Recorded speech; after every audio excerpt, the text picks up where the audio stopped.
One of the most common things that I hear from agencies is this idea that, oh, I'm really not good at sales, right? And then I'm like, okay, how many sales calls are you doing on average per month? They're like, oh, like 5. Like, well, I don't think necessarily it's a sales problem that you're having. It's a call volume problem. So what I want to help you do is understand some of the best mechanisms for increasing your call volume. The goal here is to create at least 10 sales opportunities. The stretch should be 20. Now, long term, the insight that I'm going to be sharing with you, you can implement by identifying what's going to be the best for your specific niche and your specific offer. But in general, this works for all niches, all offers, whether it's high level, SaaS, lead generation, Meta, Instagram, TikTok, website design, SEO, etc. They all work for this model. Some of these strategies might seem like too simple or dumb. Those are the ones that often work because most people aren't doing it, okay? They're trying to find the special sauce that is really not a thing. You just gotta do it. Play the hand that you are currently dealt. Understanding the strengths that you have from your list, your market, your knowledge, your insight, your time availability, right? All of those things are considerable. Don't just worry about what other people are doing or that, oh, they got it the easy way. Manufacture your own luck. That's one of the biggest and most important factors to success. The fastest path to book calls and revenues is a model called the RGY method. The entire framework of the RGY model is this idea that there's 4 opportunities for you. You can get feedback, you can get a referral, you can get an upsell, or you can get a testimonial. And all 4 of those things are extraordinarily valuable. 2 of them lead to more money, 1 of them makes sales easier, and 1 of them makes fulfillment better, which is the feedback. So you have to sell the sales call. Selling the sales call is about why this matters now. What's the benefit of coming to the call other than I'm going to make you buy something? And the easiest way to explain it is tying it back to a pain point and an opportunity, and particularly helping them create clarity. That's how you sell a sales call, because what you're promising them is a piece of value regardless of whether they pay you, because you're going to give them what? Clarity.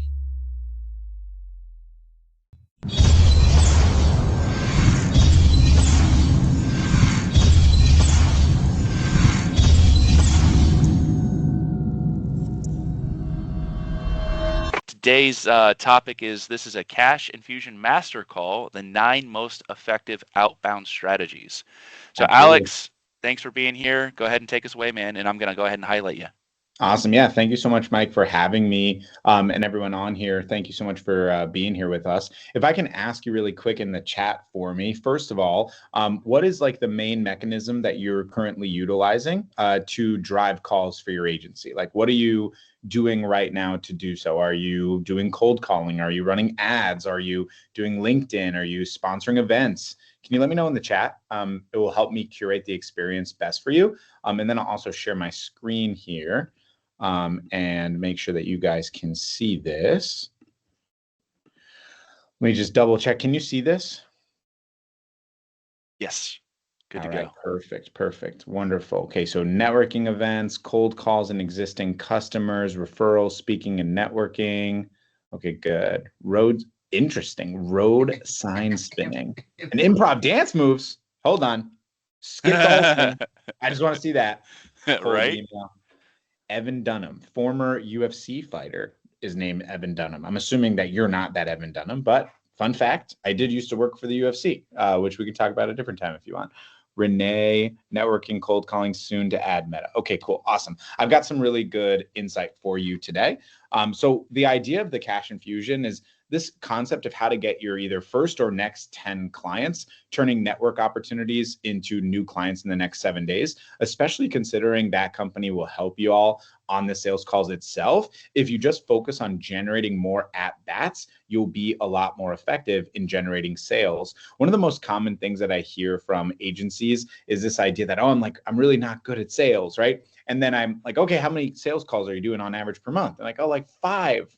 Well, I don't think necessarily it's a sales problem that you're having. It's a call volume problem. So what I want to help you do is understand some of the best mechanisms for increasing your call volume. Now, the commitment that I'm going to ask of you today is just to send 5 messages that I share today. I'm going to share an overwhelming amount of information. I will give you the PDF, the document that you're going through, so you can review any of it at any time. But the goal is that you're committing to at least one strategy to implement every single day except Memorial Day next week for a minimum of 60 minutes. If you do that every single day next week for an hour per day, so roughly 4 hours if you're not working on Monday, you're going to have a massive leg up because you're actually doing the work that's necessary to generate the opportunities. Okay.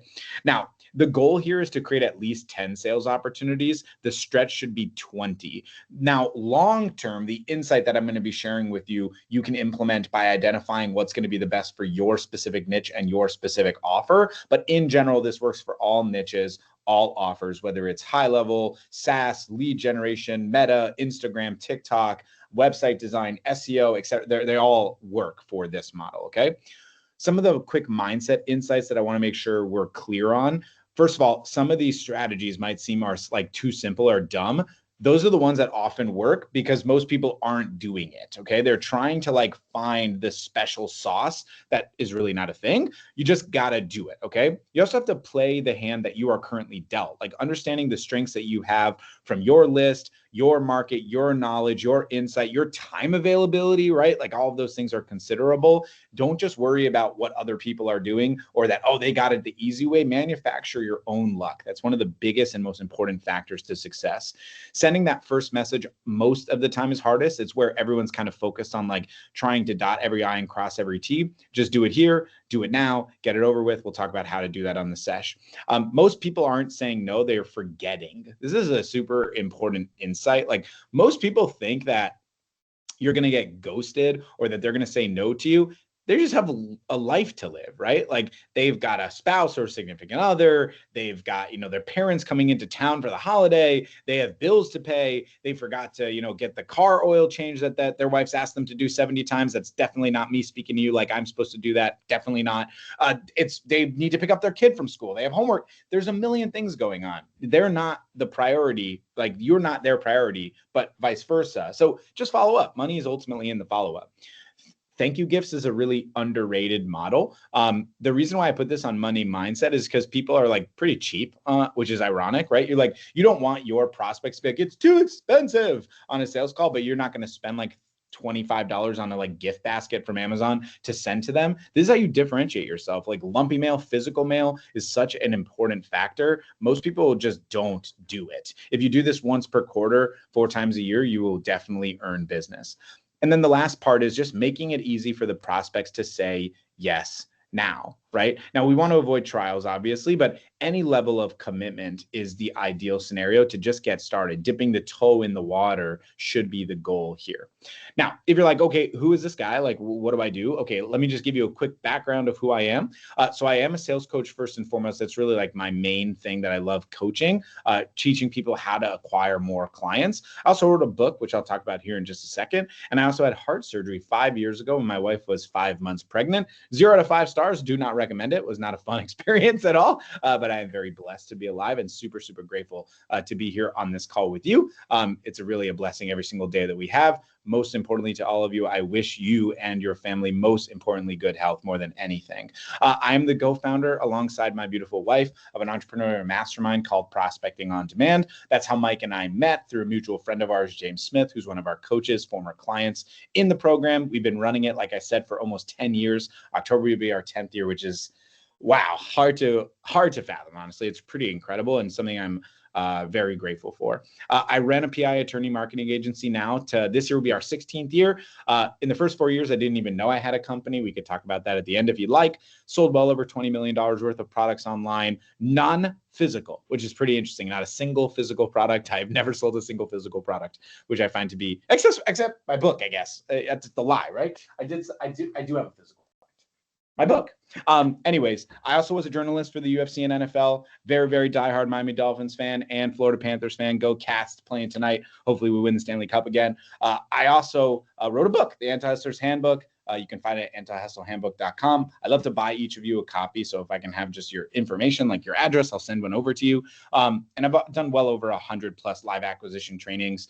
You can search me online and you'll see I've done a bazillion of them, right? This one is specific only to my client base, but I wanted to share that with that company and your audience, because I think this would really help you guys generate more opportunities and leverage something that very, very few partners like that company offer, which is supporting you on the sales call. All you have to do is just get more sales calls to leverage it. And I want that for you. Okay. So if you're ready to rock and roll, just drop a 7 in the chat. Make sure we're on the same page here. You're excited. You want to hear this. You're ready to go. If you're ready, drop a 7. Let's do this thing. Beautiful. Beautiful. So here's the tiered cash infusion system. We did it in this kind of fun way because there's like a big YouTube thing right now, this like S-list stuff. So we put it in this list. Let me clarify just really quick on the front end of the tiered system.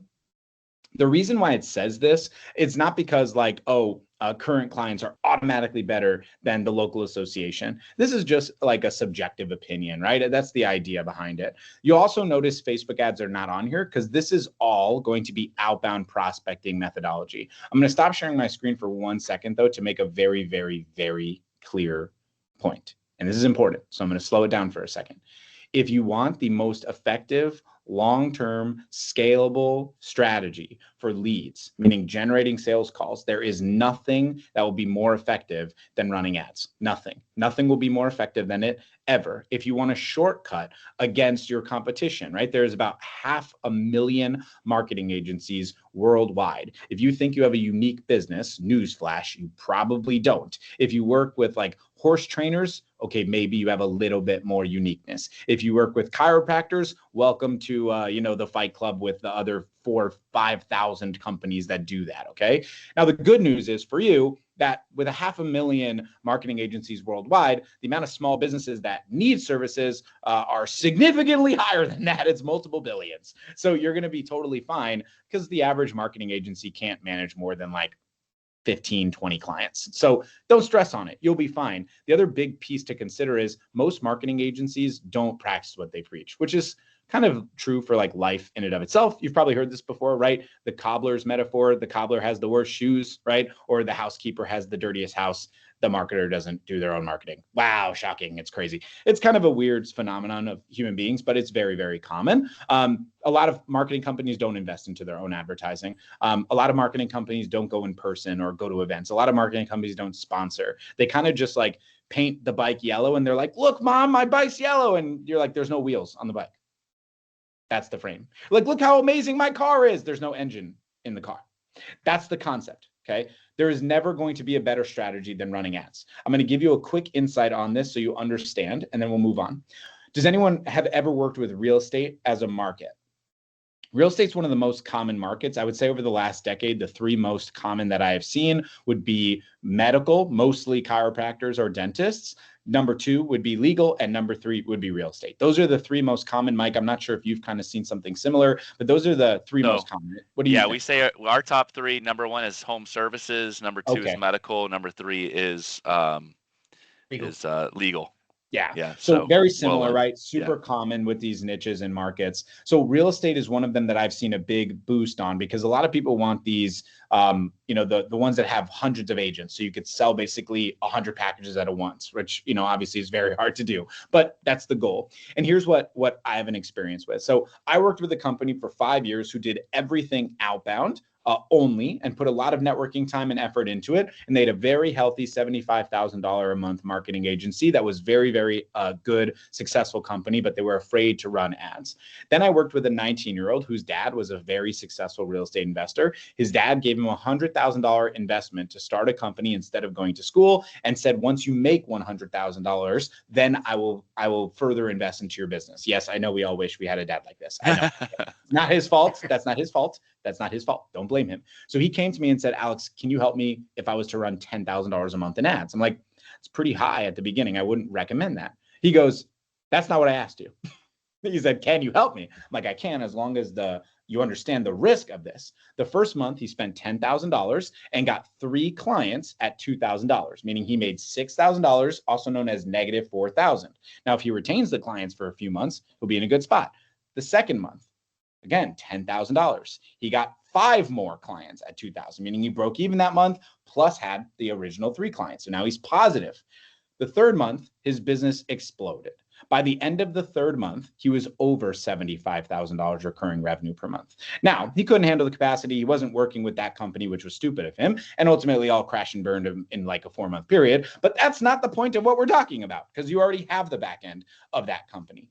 there is no greater shortcut than advertising. It's also a massive risk. I'm not telling any of you to go invest $10,000 a month into advertising. But if you want to have the most effective strategy that has the least amount of work, that is correlated to the highest level of success financially for you, for your family, for your team, it's of course ads. You should be investing into it $50 to $100 per day. And when you can do that, you'll really be able to scale. The goal of today's training should be implementing one or two of these outbound strategies so you feel comfortable to invest into ads. If that makes sense to everybody, let me know. Drop a 1 in the chat. If you have any questions about it, let me know before I go into the rest of the session. If we're all good, let's keep it rocking. Okay, beautiful. Let's keep it going. So I stopped sharing, right? Let me put it back. Okay, should be able to see everything clearly again. Yes? Good to go. Mike, you can see it? Okay, cool. Perfect. Let's keep it going. All right, let's start with S tier. Okay, these are some of the really important strategies. The first would be clients and recent leads. The fastest path to book calls and revenues is a model called the RGY method. Has anyone heard of the RGY method before? Not in that fashion. Good, because it's a test, because I made it up, so you definitely didn't hear it. Yeah. It's like, I totally heard that. I'm the kind of person that does that. I'm like, yeah, I've heard of it. They're like, no, you didn't. I made it up right now. I'm like, oh, no. I wanted to fit in, though. Okay, we're good, though. So the RGY method is just a framework of like basically the red, green, yellow. It actually makes more sense if it was green, yellow, and red, but I've been on this RGY model forever, so I just keep it at this. The concept is where you find your clients to be in a subjective opinion of satisfaction. So red means they're not happy, they're going to leave. Green means they're happy and they're going to continue. Yellow is you're kind of unsure, probably leaning towards red, right? And it's always better to play conservative, right? Thinking, oh, well, or aggressive rather. And you're like, oh, well, if they're yellow, I need to move them to green, not wait till they fall to red. So the entire framework of the RGY model is this idea that there's 4 opportunities for you. You can get feedback, you can get a referral, you can get an upsell, or you can get a testimonial. And all 4 of those things are extraordinarily valuable.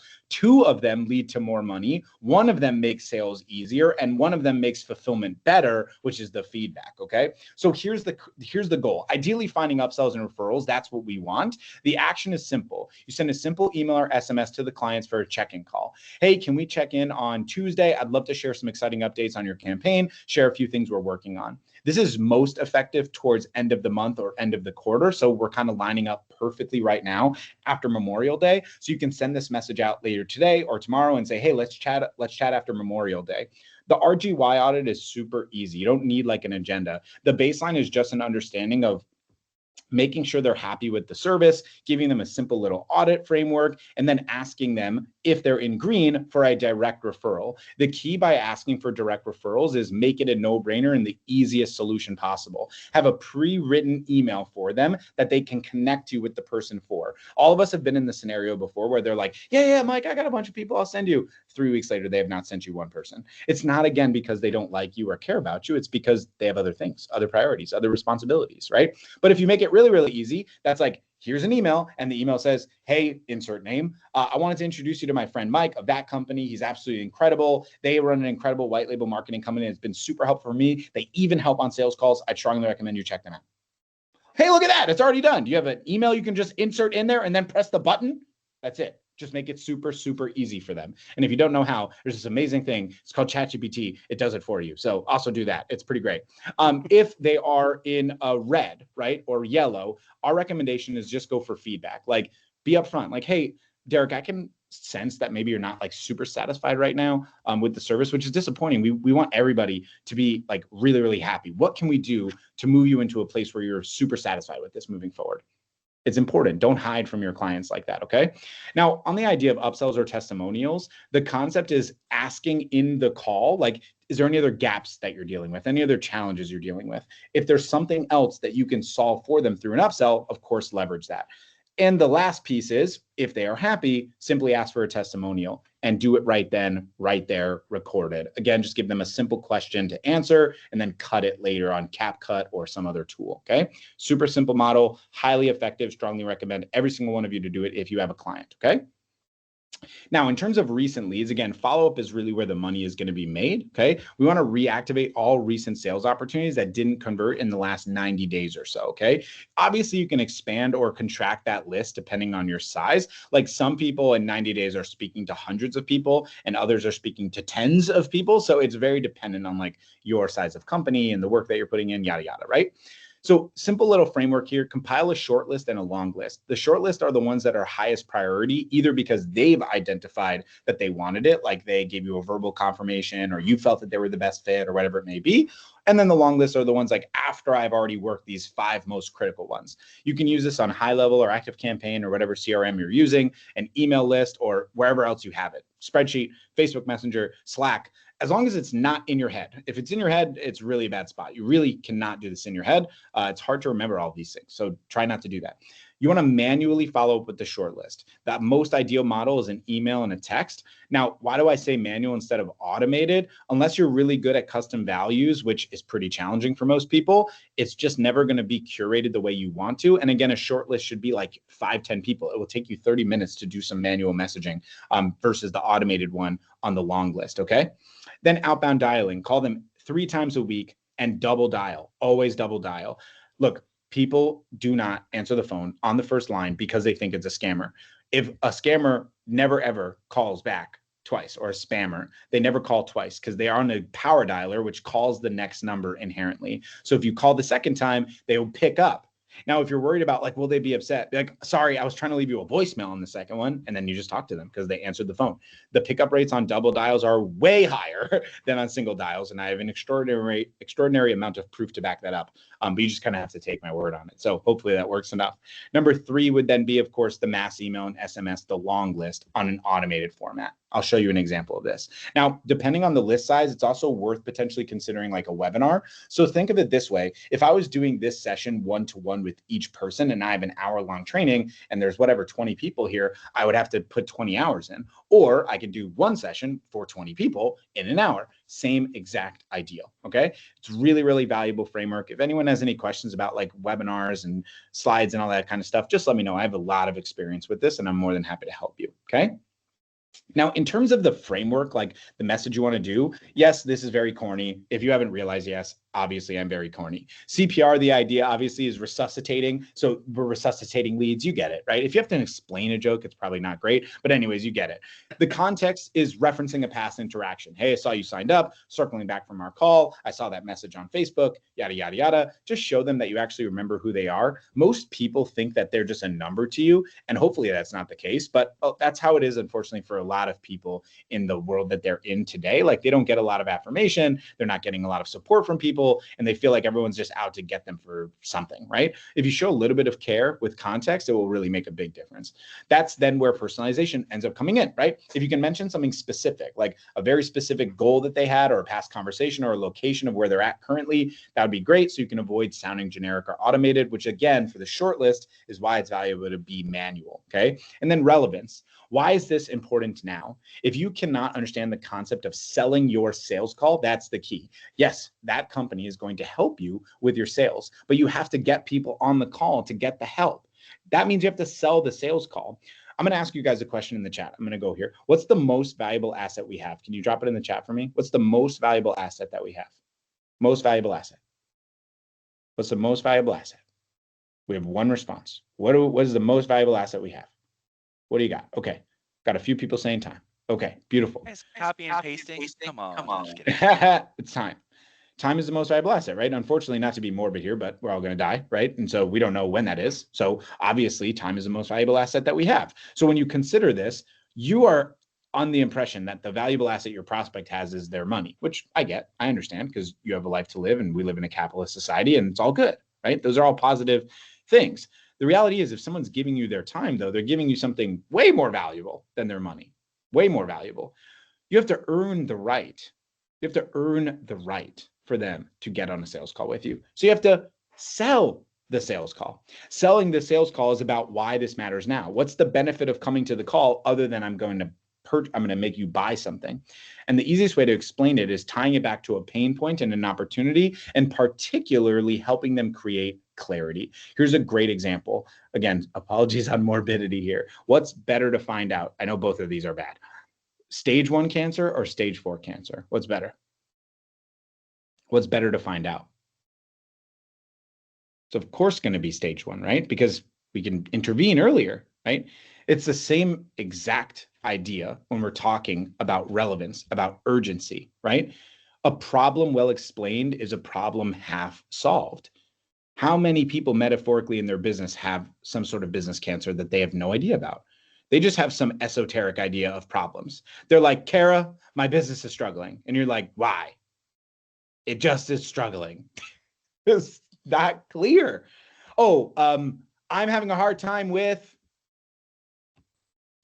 ghost, or a very particular one.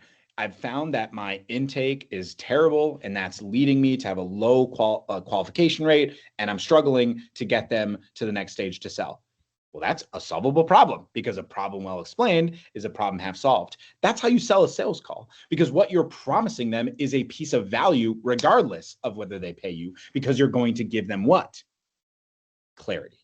That's the concept. That's how CPR works. And if you can't understand this, it's very hard to do outbound prospecting and get people to get on a call, because they've already spoken to 300 versions of you, 300 versions of you offering the same exact thing. That's why this matters. Okay.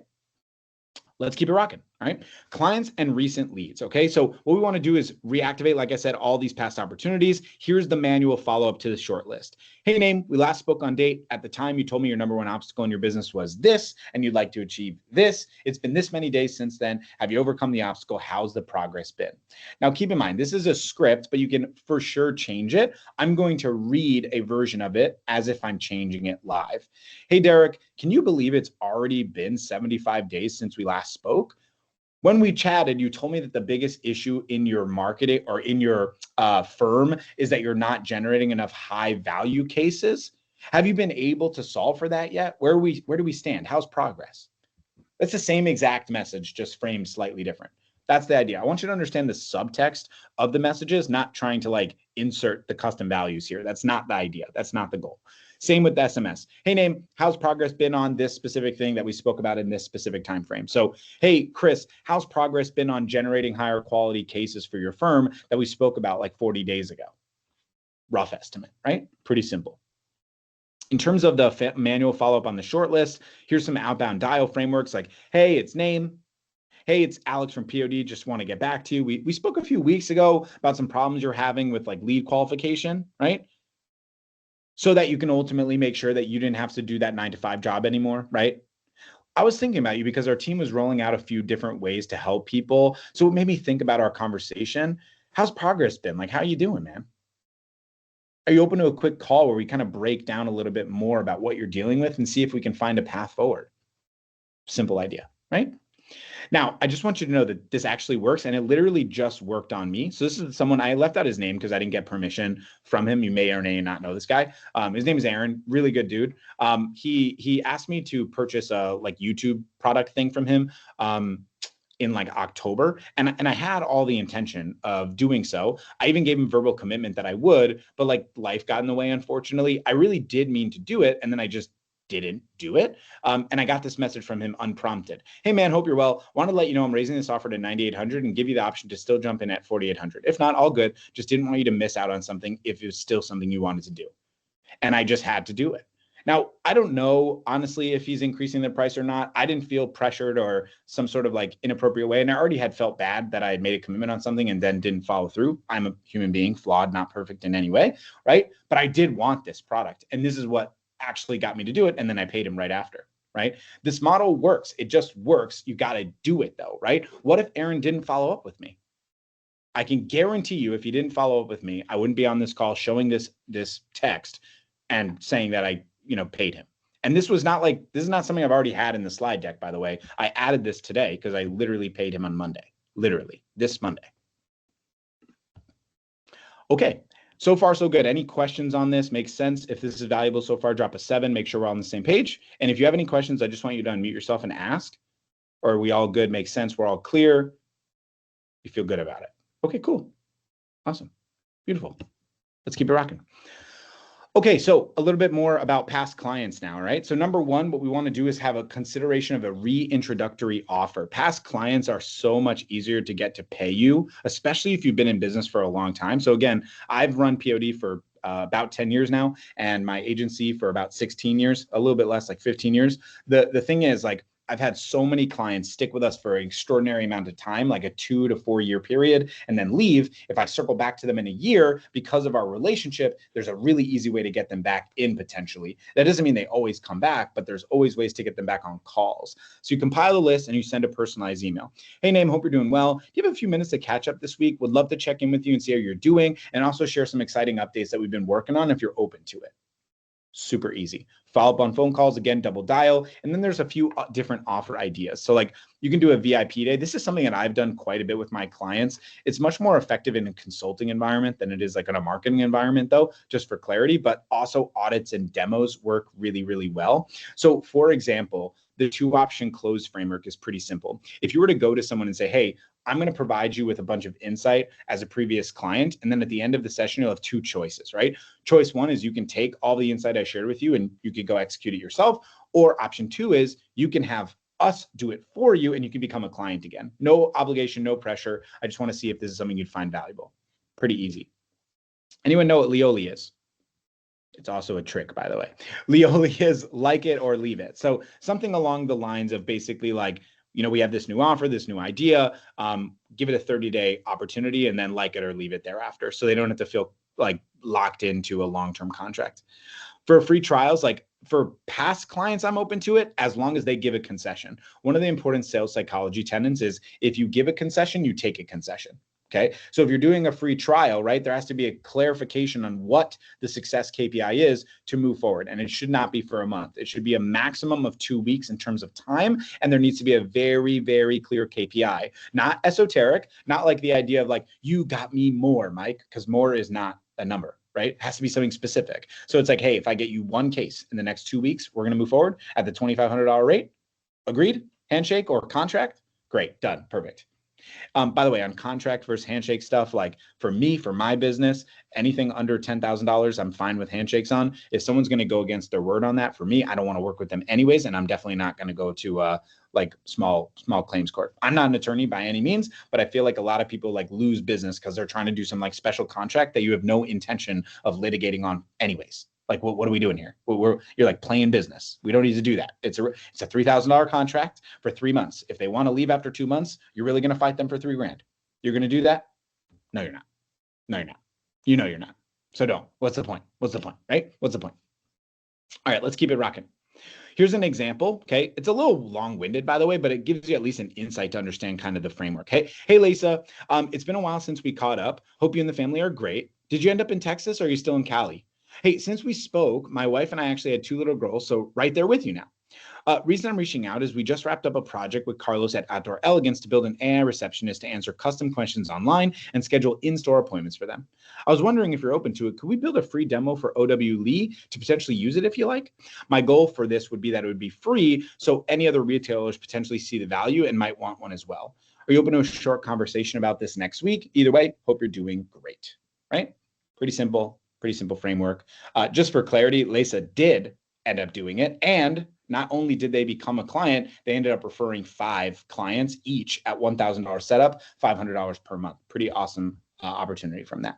In terms of the professional network, right? This is obviously a common thing, but if you haven't done it in a while, strongly recommend, right? Old and new friends in the industry, making a list based on your email contacts, social media connections, phone contacts, literally just posting on Facebook or LinkedIn, like, hey, I'm looking for, like, such a valuable model. A couple of different frameworks, warmer connections, something direct, like, hey, do you know anyone who's possibly looking for core benefit or service of your business? I have a few open spots for that. Or indirect, like, hey, Name, I have a few minutes do you have a few minutes this week to catch up? I wanted to share with you something super exciting that we're working on with our chiropractors to help them reactivate their patients and automate patient scheduling. I thought about you since I really value your feedback.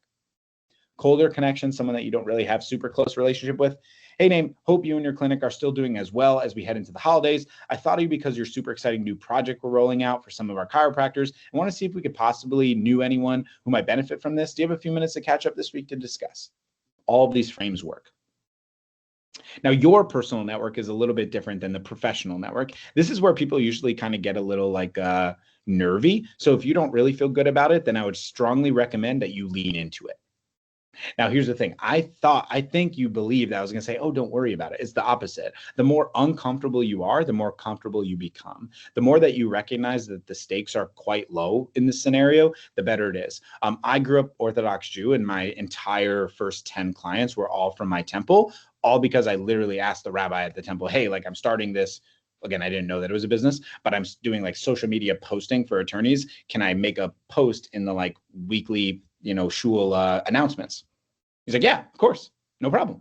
And then I did that. And then I had a guy that was my dad's friend call me. He's like, hey, I saw the thing in the shul announcements. So, well, what is that? Then he became a client. And then 9 more did over the next 3 months. And I was 18 years old and I was making $10,000 a month. I was like, oh, I'm the smartest human being alive. I wasn't. I was extremely stupid. But it was working. It was working, right? It was working.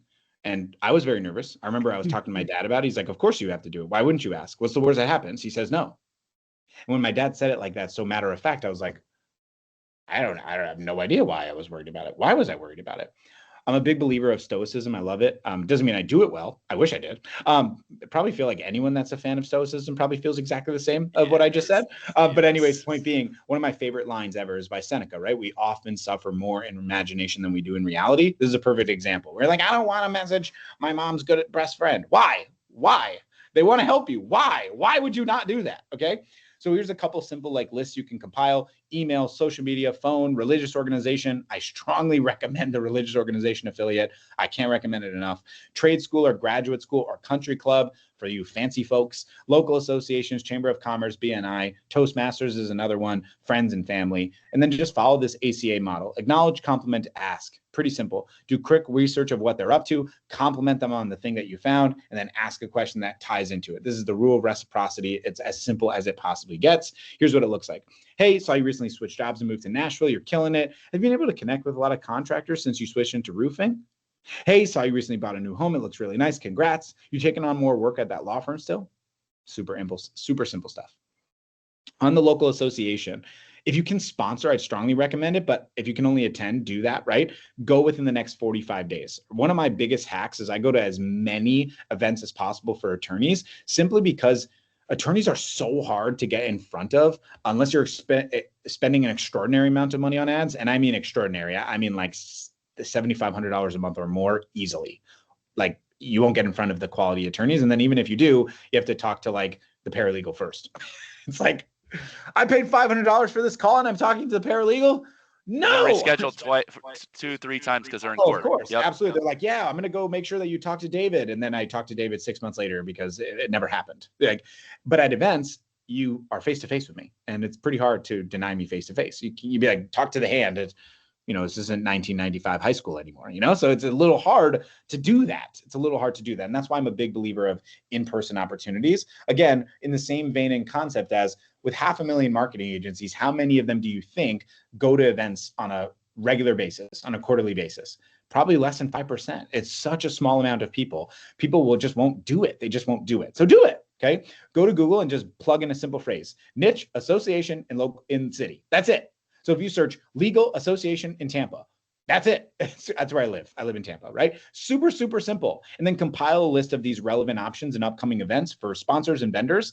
The best recommendation is going to be sponsoring with speaking time. Better is sponsoring with any level of access. Good is an industry vendor or partner. Okay is attending. Now, if you can't financially afford it and you want to kind of identify if it's a good fit, always attend first, then sponsor the next one.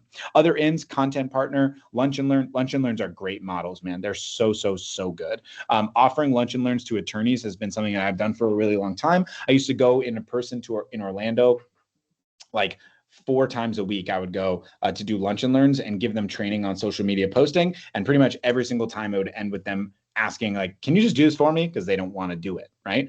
Reach out to other vendors also to create referral partnerships. That's what you're doing, obviously, with that company, which is super smart.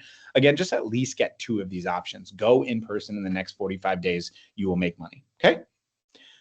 C tier, the hand raise strategy. Pretty simple social media post, simple post on your profile, right? To uncover opportunities, right? I think Facebook is the most ideal, but it kind of differs. Like today's day and age, TikTok and Instagram and LinkedIn all work. So just like go with it. I feel like such a millennial, like saying Facebook, it's so weird, honestly, but whatever. Post frameworks, pretty simple. Like I'm looking for X, who would you recommend? Like, for example, if you post like I'm looking for a chiropractor and you have friends on any of, you're going to have people message. They're just going to tell you like, oh, you got to talk to my friend, Dr. whatever, Chavez. He's amazing. It's going to happen. It's going to happen. It's going to happen. Okay. Number 2, any of my friends know a X, tag them below. I've done option 2 probably like, I don't know, 25 times on Facebook in the last 3 years, probably maybe a little more than that, maybe 5 years. I would say on average, I do it roughly once per month, roughly. Now, here's the thing. Can you do it right now? Is there literally anything stopping you if I give you 3 minutes from posting this right now? What's stopping you?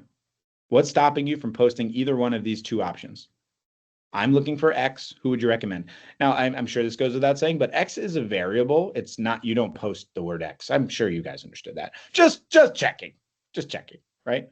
What would stop you from this? Is there anything that would stop you from doing it? I'm ready for someone to be like, I don't have a Facebook. I don't have social media. All right, let's keep it going. How many of you use high level, by the way? Can you let me know in the chat if you're using high level? Is anyone here using high level or not using high level? Does anyone not know what high level is? Let me know, please, in the chat. Define use. It's your CRM of choice. Yuma, I used to.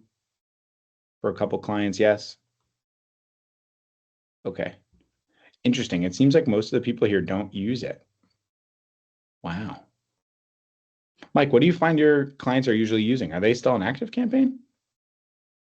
A variety. I say a lot of our partners end up going, what's your CRM? And, we just connect into that. I am a big fan of Go High Level, though. I'd say 20 to 30% of our partners end up using Go High Level. So anybody that's not. Wow, that's crazy. Yeah, anybody that's not.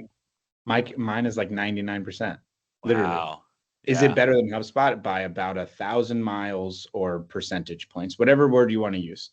Yeah, it's definitely the best CRM there is. It's just a big sandbox, so a little complicated, unfortunately. That's the one problem with it. I'll still show this, but it might not be as effective for you. You don't have to use high levels tool. There's a million different prospecting tools, but I would say this is a super underutilized function of high level. Basically, it's like a business audit or competitor analysis that you can use to book calls. Has anyone run their marketing agency since like 2010? Anyone here from 2010 and before? Wow, Kartra. Wow, haven't heard of Kartra in a long time. It's crazy. Has anyone here run a marketing agency in 2010 other than Mike?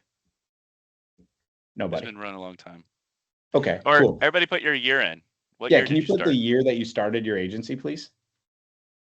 So here's 2014. Okay, close, Dominique. Okay, so Dominique, you might remember this one. And Mike, I'm sure you remember this. So back in like 2010 to like 2018, roughly, maybe even right before COVID, like 2020, one of the most common outbound methodologies was the recommendation of doing like these audits, basically like a snapshot audit with like SpyFu or SEMrush, and you would send either in a video, Loom had just come out also, and you like send a video and like give them a small piece of it, and then like send about 1 billion of them, right? And there was so much interest because it was like this newfangled thing that businesses had never seen, and they're like, my grade is C? Well, like, what is that? Like, how do I make it an A?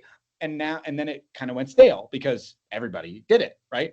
That's kind of how things work, right? So the thing is, it's kind of like how fashion comes back into order. Now nobody does it anymore. And so now that nobody does it anymore and you're this new fangled version of business, now you can do it again. And it's really effective. So you just open up the prospecting tool. It's super simple. There's a million different tools, by the way. It does not have to be high level. It could be SpyFu or SEMrush or literally any market business audit tool. There's hundreds of them, many of them for free. And you just do simple search parameters like plumbers in Seattle, right? And then red flags to look for, like, do they have Google reviews? Do they have a WordPress site? Do they have a Google business profile? And then you share with them that you have a full report to give them, but you only share a screenshot. So you send an email and you're like, hey, I know you're from Florida Roof Bros. It looks like you guys are doing a great job on SEO, but there's a few things on your online reputation that I think you can make a lot better, including have a chat widget on your website so people can leave reviews. I'd love to share with you a bit more about this. I have an entire report that I can dive into for you. If you're open for a call, let me know. There's really no reason you shouldn't be sending 10 of these every single day. It will take you 20 minutes to do. Literally. This is very similar to the cold email templates we give all of our partners offering a competitor analysis, and we focus less on the audit for the customer, more on the, hey, we know what your competitors are up to, and that seems to be pretty attractive. Yeah, both of those work super, super well. And so the recommendation is use split test both and then tell them that you also have the opposite. Absolutely. So if you're doing the competitor one, you're like, I also have one for you. If you're doing theirs, then you say, I also have the one for your competitor. Definitely. It works super well. Both work. There's no real way to say which one's going to be the winner. It's just kind of, you just have to choose. Just do it. There's like this weird competition environment in the world that we live in that like people say they want to like crush their competition. But then when you like, that's like an esoteric thing. And then when you actually see like that competition is actually a human being who has like kids and has a family and is like a good person, you're like, wait, no, I don't want to crush them at all. Like, wait, what's happening? It's kind of weird. It's weird how human beings are, but whatever.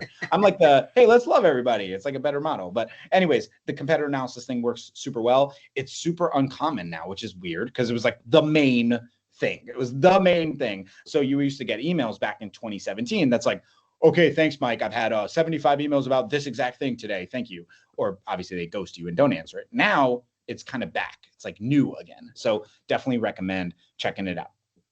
The idea, just give them a taste of the audit, show them like one for their business and one for their top competitor, right? Cool. All right. So the next one is the strategic play, like leveraging a high touch, value focused opportunity to manufacture relationships. You compile a Dream 5 list and send an interview series invite. This insight that I'm about to share with you, I believe you have never heard before. I'm pretty confident that you've never heard this idea before. And if you have, you probably haven't implemented it. What I'm about to tell you, I believe, is the most unique strategy and the one that I have found to be the most effective in consistently booking calls. There's just one kind of caveat that I'll talk about that you'll see, okay? But this is all about the rule of reciprocity and transitioning your ask. So I want to know if any of you have ever seen this before. So this is what the interview offer looks like. And the funny irony is I got, so I did this training to my clients right before Mike, you and I spoke. So that was like a month ago, right? So like just about a month ago, 5 weeks ago, I did this training, and no joke, about 20 minutes before I did the session, I got an email that was literally the offer. This is the email. Hi, Alex. My colleague Conrad, obviously I removed his last name. My colleague Conrad found you on LinkedIn while looking for key voices in the coaching consulting space and recommended I reach out. We're launching one of our first podcast episodes featuring leaders in coaching and consulting, and we thought you'd be a great fit. On the show, we'd love to deep dive into the quiet shift in the coaching and consulting, what top talent actually want. Aside from being a fun conversation, it could be a nice chance for some positive visibility. Would you mind if I share a bit more info? Have a great day. What do you think the end result is for Joe and Conrad for me to be on the podcast? What's your guess on that? Can you drop it in the chat? See if you understand, if you can kind of tie them together. What are they trying to do? What are they trying to do by having me on the podcast? What do you think? Drop it in the chat. No wrong answers. It's all good. I just want to know what you're thinking. Trojan horse. Even though you wrote toe jam horse. Yeah.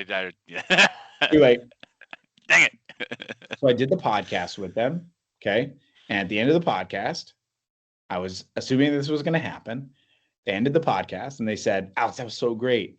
Hey, how many podcasts do you do? And I'm like, oh, I know what you're going to do. You're going to make me an offer for a podcast service. And he pulled up his PDF and he offered me a podcast service. Now I didn't leverage it, but again, it's a Trojan horse. They promised me value, right? By getting me free SEO, right? Because when you search my name, that will come up, right? And then they say, do you want more of these opportunities? Because we can get you more of these opportunities. Now, this is the caveat. A lot of people that hear this framework, they're concerned that it comes off as a bait and switch. I strongly disagree with the concept that is a bait and switch because you are still delivering the value you are promising. Now, the thing is, the easiest way to do this framework is as follows. And I'm going to go really insane value for you right now. Let me just show this to you because I think you'll be really blown away by this. Okay, so let me show this to you. All right, so we're clear. Okay, so I did this for my client, Martin, and here's kind of how I unlock AI, which I find to be really cool. I think I express things a lot better in speaking than I do in writing. So I shoot a Loom, and then I speak, and then I copy the transcript and drop it. And so this is what it says. My name is Martin. I run a company called Accessible Agents, where what I do is I help real estate agents get 2 homes under contract every quarter without having to chase leads, waste time with unqualified prospects, use our 24/7 AI sales agent. I myself am a real estate agent and have had quite a bit of success with this, and I'm trying to grow the company. What I'm doing to grow my Accessible Agent company by getting more real estate agents to work with me is a podcast strategy. On the podcast, I'll do a 10 to 15-minute interview, and my intention of that podcast is to, 1, give free exposure to the real estate agent, to platform them with vulnerability, because that's one of my core tenets, and 3, I don't know why it's 2, but 3, ask them about how they think AI will be integrated into the real estate industry and what they're currently doing.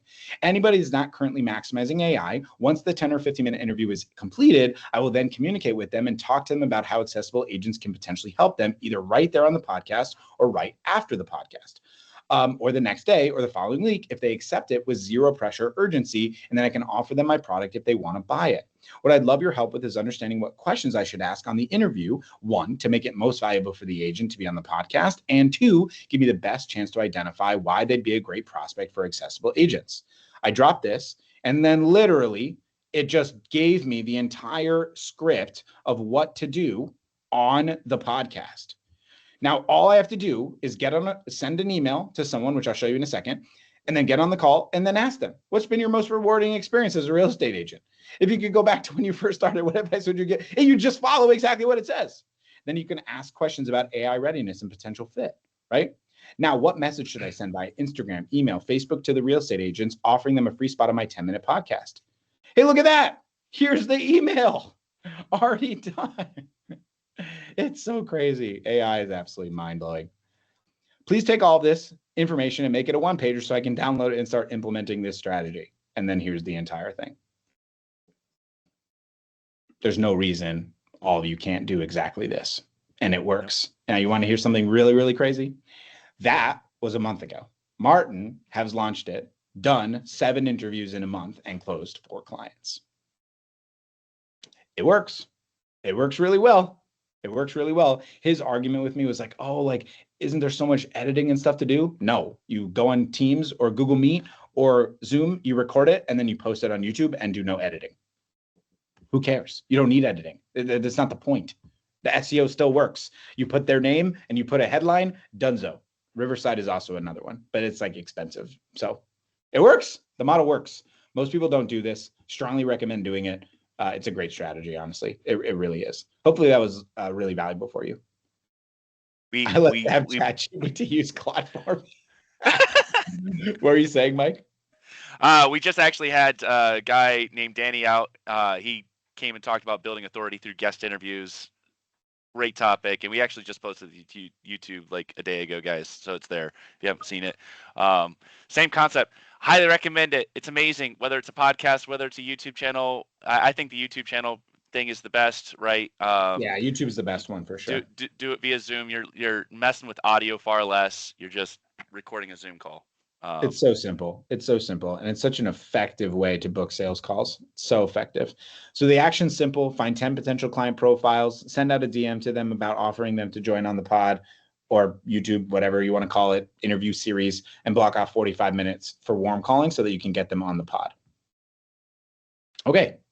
Favorite strategies, right? This is where I want to kind of get clarity on, like, where are you going to send your messages? What's the one that you're definitely going to implement? Okay, that's what we really want to do. Let's talk about the obvious last one. I know you don't want to do it, but some people have to do it. And it's called dialing for dollars. Dialing for dollars is a more sexy way of saying cold calling. I know people don't like it, right? We recommend warm calling, which is more ideal, where you have some lever like that you've implemented prior. So you message them on Instagram already, as an example, right?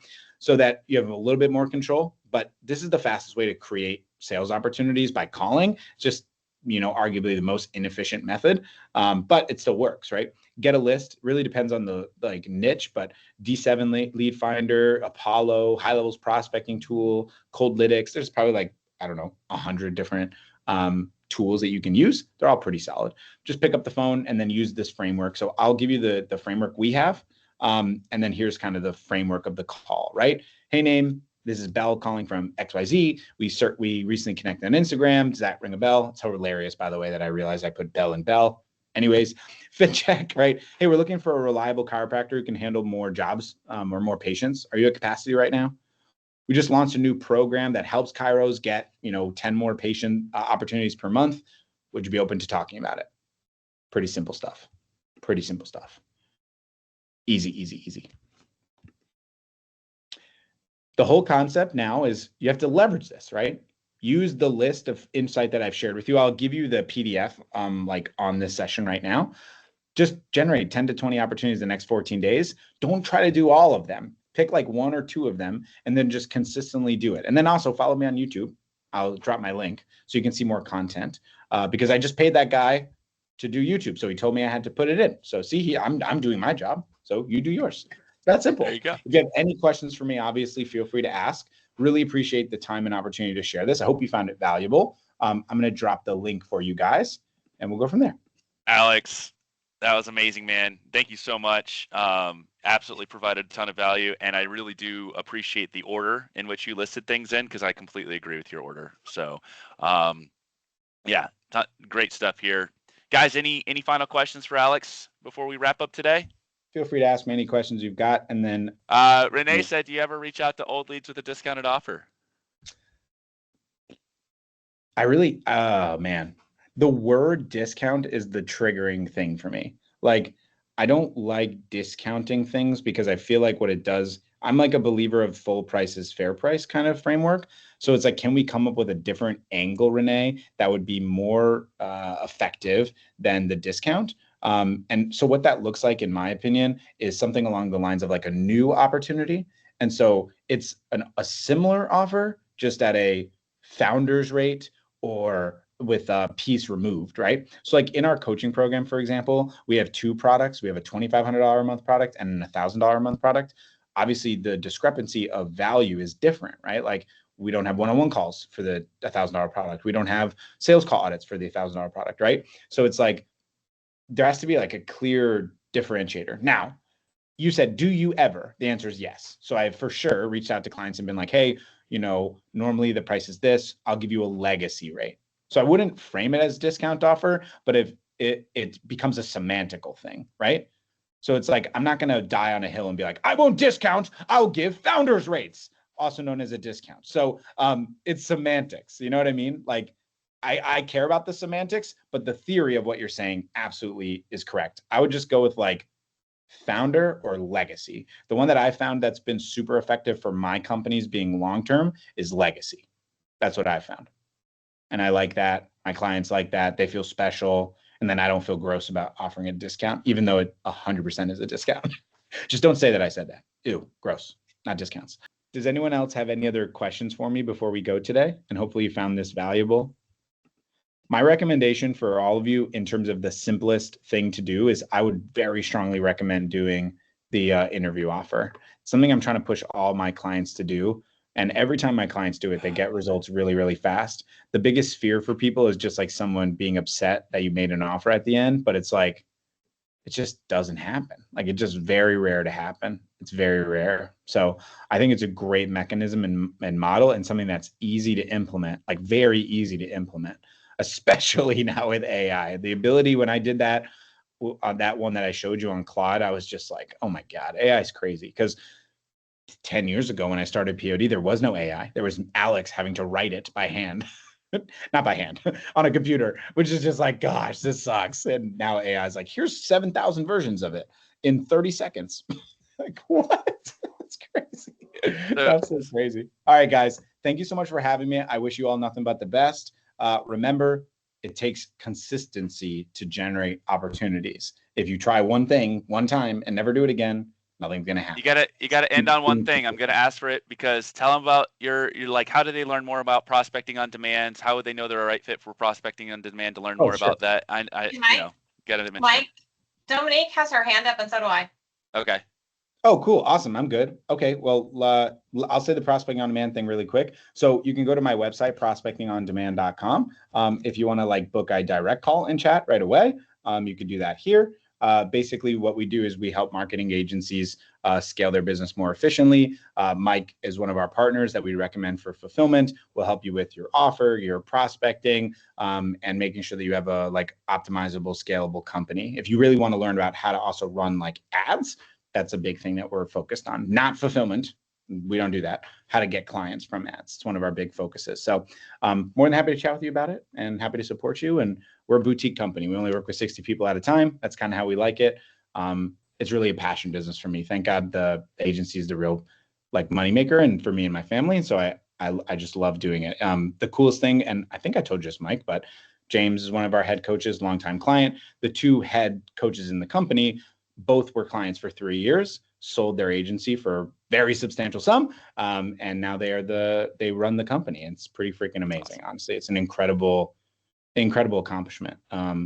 It gets me a little emotional, honestly. So very grateful. Awesome. Okay, so we had Dominique and we had Jennifer. Is that right? Yes, Dominique, go for it. Hit me. Hello. Hi. Hi. I had a question about the period of time for follow-up. So before you were talking about, I think it was like up to 90 days. But what if it's a prospect that you've spoken to, I don't know, 6 months ago, 2 years ago, that Definitely. goes, I'm sorry? Yeah, definitely follow up. Keep going. Yeah, like if it was beyond that time, any suggestions on how you revive that lead Yeah.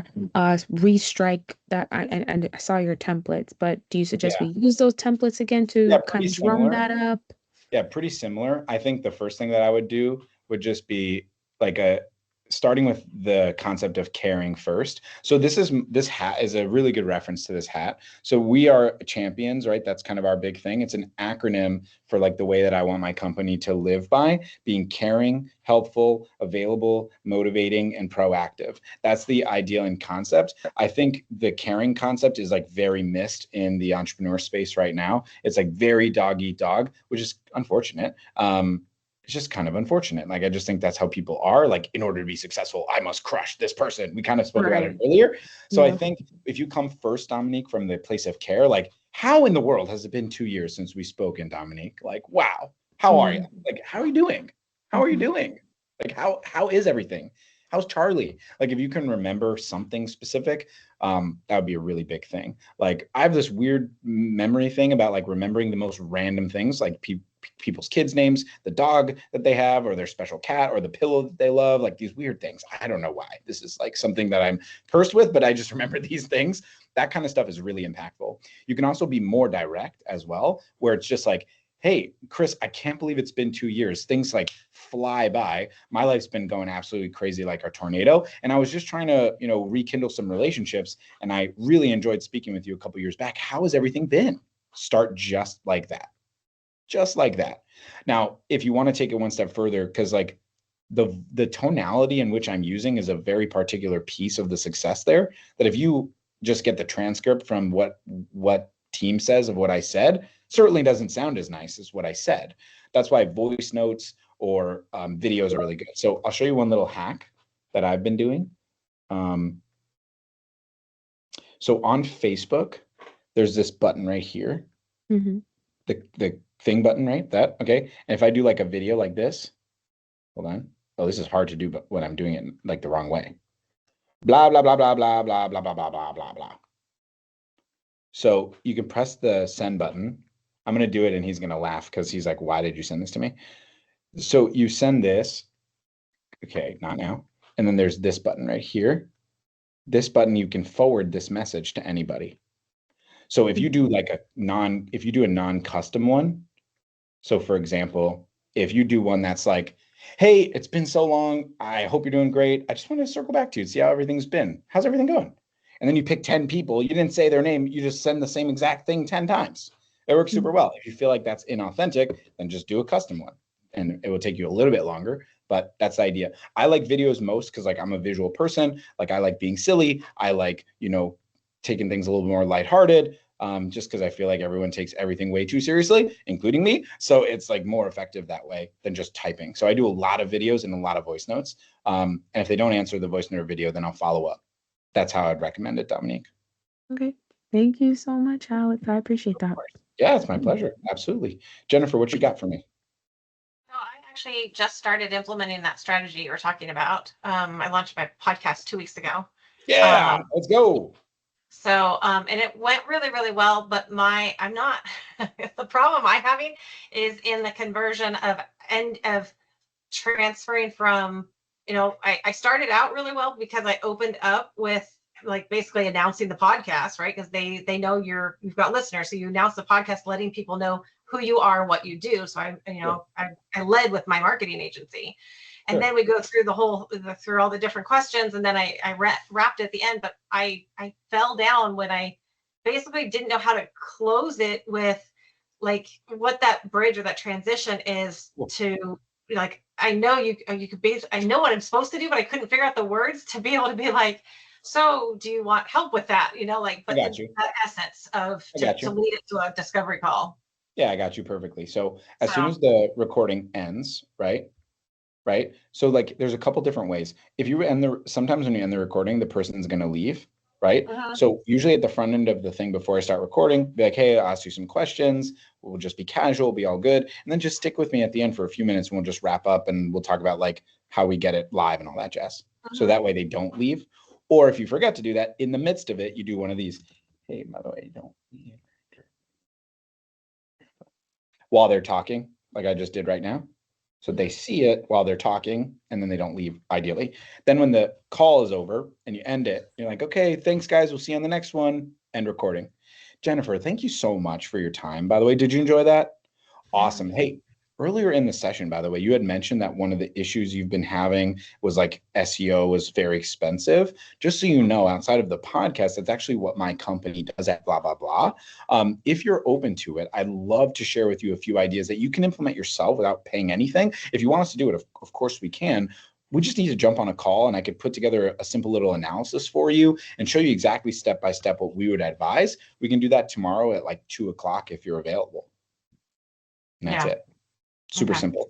The key element is in the podcast, can you ask a question that creates the environment in which they share transparently the challenge? And that was why I did that AI thing for Martin, because he was asking me for it on the call. And I'm like, why don't I just like do this like right now? And I did it on Claude. And you could do the same thing. If you just get off this call, Jennifer, and you explain the concept of I run this business, right? I'm trying to do this podcast and ask questions that get them to be a potential client at the end of it. What question should I ask in the podcast to identify that they could potentially be a good quality prospect for my product? Then you ask that question, you pull that out, share that insight, totally chill on it, get a call scheduled for tomorrow. And then you have that company on it and you guys close. Awesome. Thank you. Of course. My pleasure. Anything else, y'all, before we wrap? I think that's it. Awesome. Wonderful. Alex, Mike, thanks so much for the time. I appreciate it. Absolutely. Thank you. Alex, all right, great. Familia. Thank you. Have a good one, fam. Bye. Be well.